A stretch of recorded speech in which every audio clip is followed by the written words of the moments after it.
I don't see any requests from delegates, but I do see a request from Maloka International. Maloka International, you have the floor. Muchas gracias. Thank you very much, Madam Chair.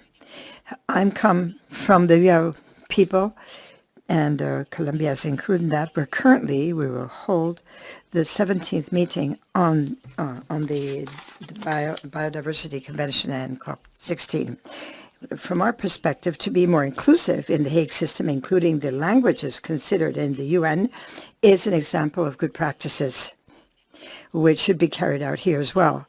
For this, there's been effort to harmonize the Hague System, this convention which is going to be approved on the design law, and along those lines, we would like to be more inclusive.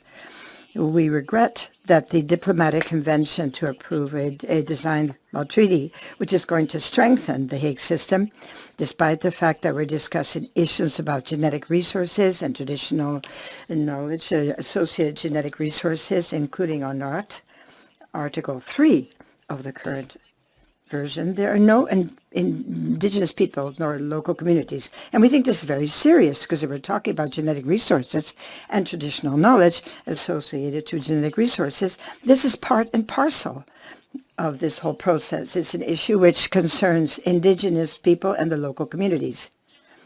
WIPO should continue clarification of the rights of indigenous people, which is compelled to fulfill because the Convention of 1974, and they're compelled to comply with the rights of indigenous people since this is part of the WIPO.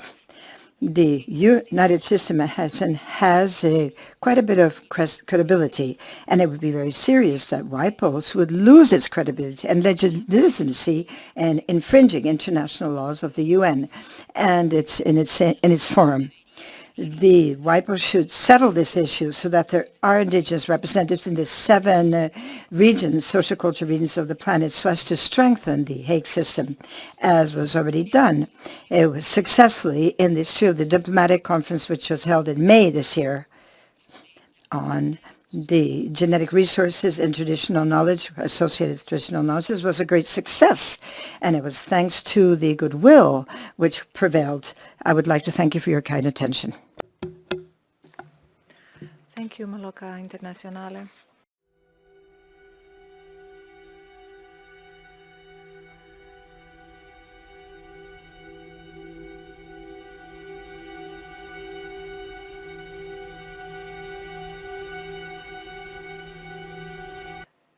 So I don't see any comments in relation to agenda item 7. So I will proceed with agenda item 8, other matters. Paragraph 17, no discussion took place under this item. And I will now give the floor to Maloka International to...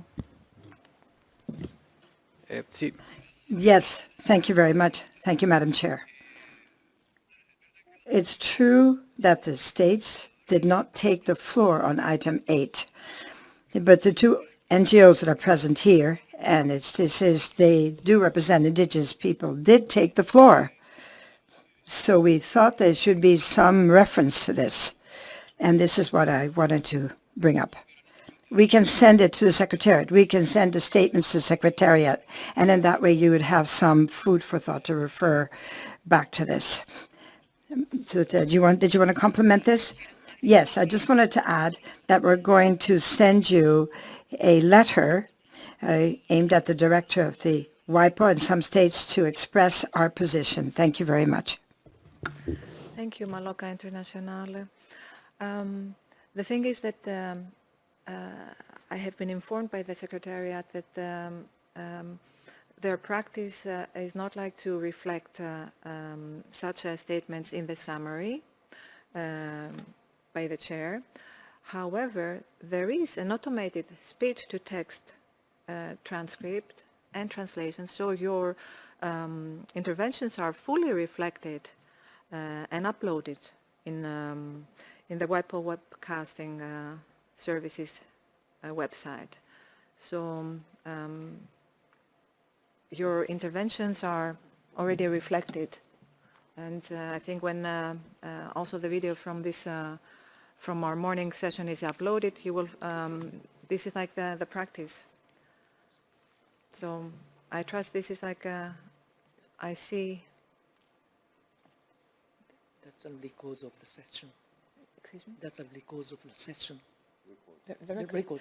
Okay, this reflects the record of the records of our session are reflected there.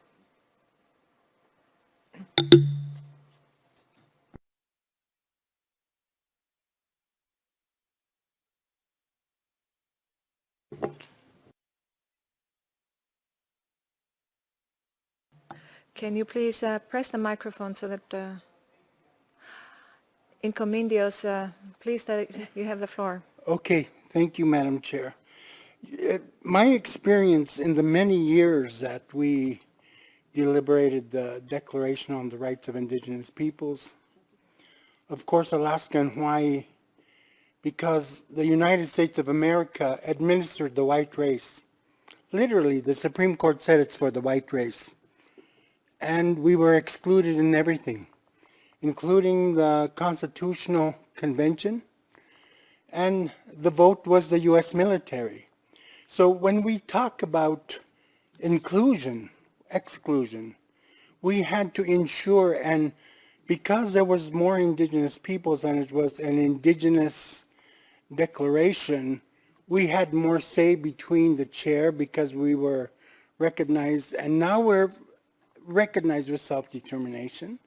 And as we were recognized, there's an element where the United States admits that the referendums do not reflect, or we did not consent to them. So this is why we assert so much that if we are to be reflected with due diligence, to what degree, and I pose this question respectfully, when you're reading this, are they going back to anything to reflect what we said? Because as we stated, Article 3 is directly referencing to interests, and that's property rights. And under our status, it's absolute allodial title rights, as we said in the diplomatic conference. And when we mention fraud, this is part of the Vienna Convention on the Law of Treaties. Look at Article 67.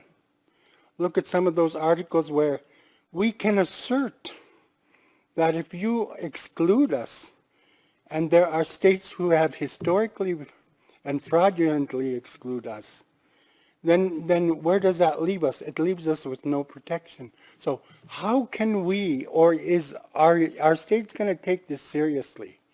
When it says no discussion took place under this item, that's not true. And for us, it's serious discussion because of your agreement, Article 11. Thank you, Madam Chair. Thank you, Incomindios.